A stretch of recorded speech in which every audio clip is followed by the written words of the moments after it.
एक कहानी है उस एक मैच की जब कंगारुओं की बादशाहत को खत्म कर टीम इंडिया वर्ल्ड कप के सेमीफाइनल में दस्तक दे चुकी थी। कप्तान महेंद्र सिंह धोनी की अगुवाई वाली टीम इंडिया 28 साल के सूखे को खत्म करने से महज 2 कदम दूर थी। ऐसे टीम इंडिया के विजय रथ के सामने सेमीफाइनल में हमारा पड़ोसी पाकिस्तान था। पाकिस्तान भी अपने ग्रुप स्टेज पर टॉप पर और पाक के पास कंगारुओं को पराजित करने का अहंकार था, क्योंकि कंगारू भी पिछले 24 साल से वर्ल्ड कप में अपराजित थे। कंगारुओं को पराजित कर पाकिस्तान पूरे विश्व क्रिकेट में अपने वर्चस्व को स्थापित कर चुका था। पाकिस्तान के अहंकार की वजह पाकिस्तान के प्लेयर शाहिद अजमल, शाहिद अफरीदी, उमर अकमल, मिसबा रियाज ये वो नाम ही है जो विरोधियों की हालत गंभीर करने के लिए पर्याप्त थे। ऐसे में पाकिस्तान इंडिया से हर उस हार का बदला लेना चाहता था जो पिछले कुछ सालों से झेलते आया है। पाकिस्तान अभी भी भारत के खिलाफ अपने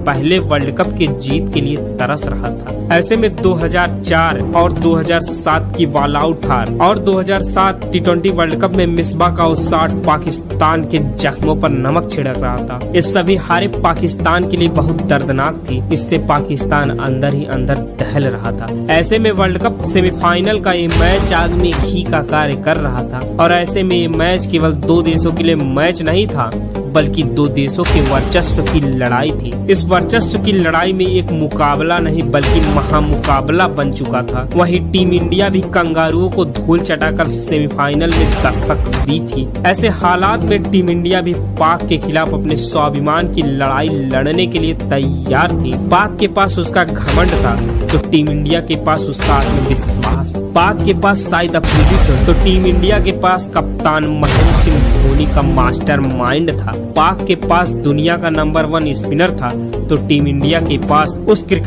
खेल का एक भगवान था। कहा जाता है कि उस टाइम पर भगवान की एक वार के सामने सभी का वार बेकार हो जाता है और उसी भगवान के वार से पूरा पाकिस्तान कांप रहा था। नमस्कार दोस्तों, स्वागत है आपका हमारे official YouTube channel cricket documentary में। आइए आज का स्पेशल एपिसोड शुरू करते हैं।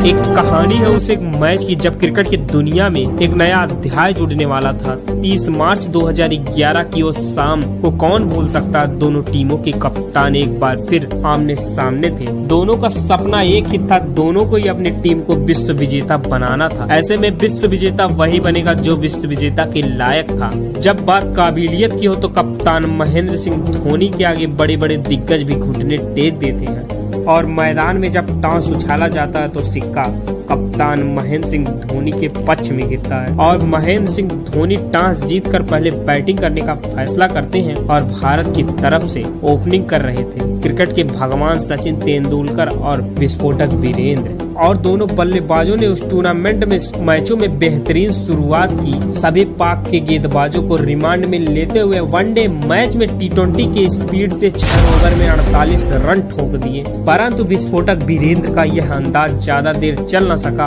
और नतीजन उन्हें मोहम्मद रियाज ने अपने स्विंग में फंसा लिया। ऐसे में टीम इंडिया का साथ देने आया गौतम।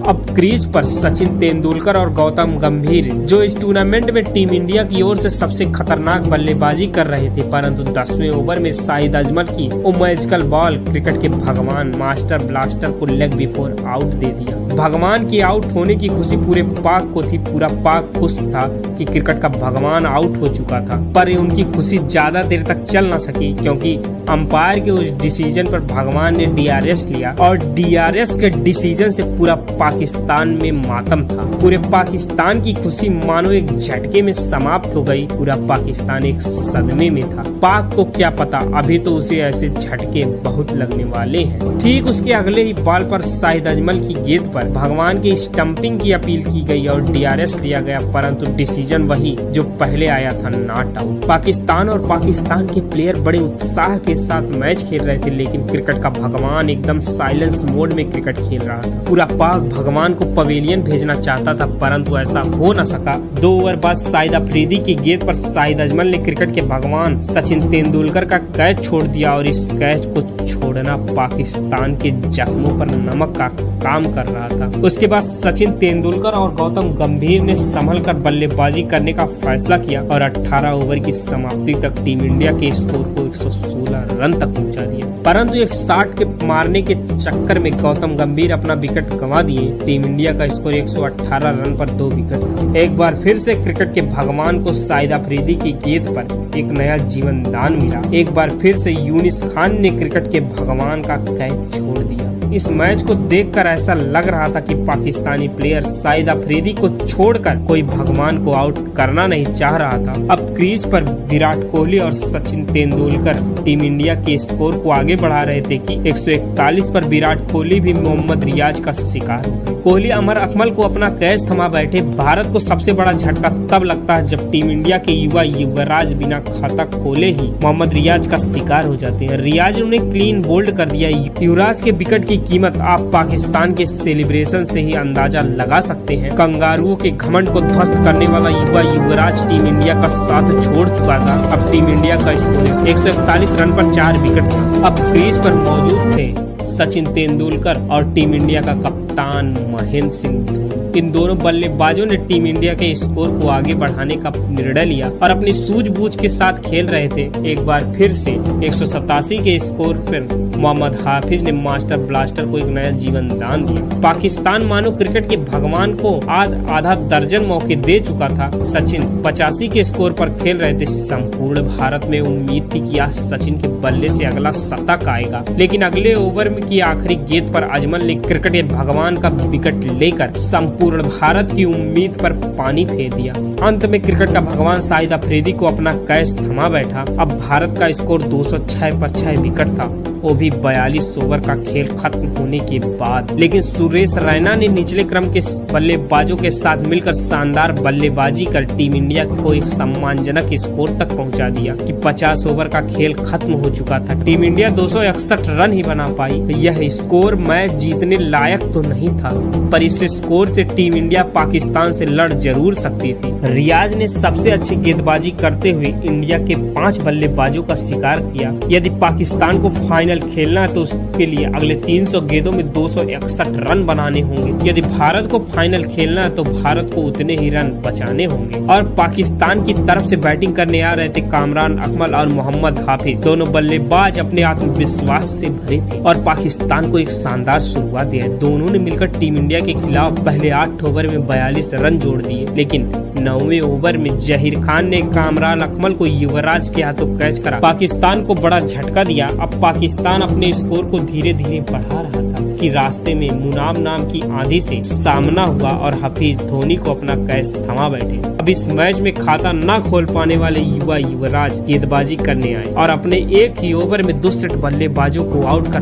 पाकिस्तान की कमर तोड़ देते हैं। पाक जहां लगातार एक अच्छी जीत की तरफ बढ़ रहा था कि युवराज ने पाक के मंसूबों पर पानी फेर दिया। पाकिस्तान अभी इस जीत से महज 150 रन दूर था। अब क्रीज पर थे मिसबाह उल हक और कामरान अकमल। इन दोनों बल्लेबाजों ने भारतीय गेंदबाजों को रिमांड में लेते हुए शानदार बल्लेबाजी का मुजाहरा पेश किया। ऐसे हालात में विकेट लेने की जिम्मेदारी संभालते हैं टीम इंडिया के प्रमुख स्पिनर हरभजन सिंह और उन्होंने अकमल को अपना शिकार बना पाकिस्तान को एक और बड़ा झटका दिया और लगातार विकेट गिरना पाकिस्तान के लिए सरदर्द बन चुका था। 150 तक जाते जाते पाकिस्तान के 6 विकेट गंवा चुका था।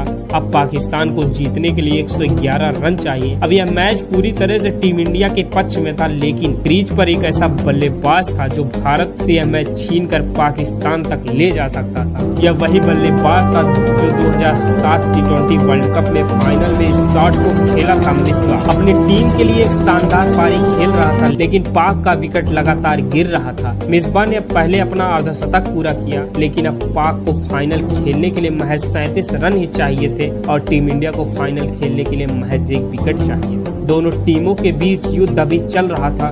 दोनों टीमें फाइनल खेलने के लिए संघर्ष कर रही थी। अब मिसबाह के रूप में भारत को पाकिस्तान का अंतिम विकेट मिला और पाकिस्तान के विकेट का अंत हुआ और पाकिस्तान की आखिरी उम्मीद खत्म हो चुकी थी। एक बार फिर से टीम इंडिया के सामने पाक का घमंड चकनाचूर हो चुका था। पाक का वो सपना फिर से चूर-चूर हो गया जो वह सदियों से सजा कर रखा था। पाक का वह घमंड टूट चुका था जो कंगारू को परास्त करने का था। टीम इंडिया पाक के खिलाफ अपने उस रिकॉर्ड को कायम रखती है। उनकी हार का सिलसिला जारी था। अब टीम इंडिया फाइनल में दस्तक दे चुकी थी। यदि फाइनल को देखना या सुनना चाहते हैं हमारे अंदाज में तो नीचे डिस्क्रिप्शन बॉक्स में उसकी लिंक दी गई है। हमारे official YouTube channel cricket documentary को भी सब्सक्राइब कर ले क्योंकि यहाँ ऐसी ही वीडियो आती रहेंगी। मिलते हैं अगले वीडियो में, तब तक के लिए धन्यवाद।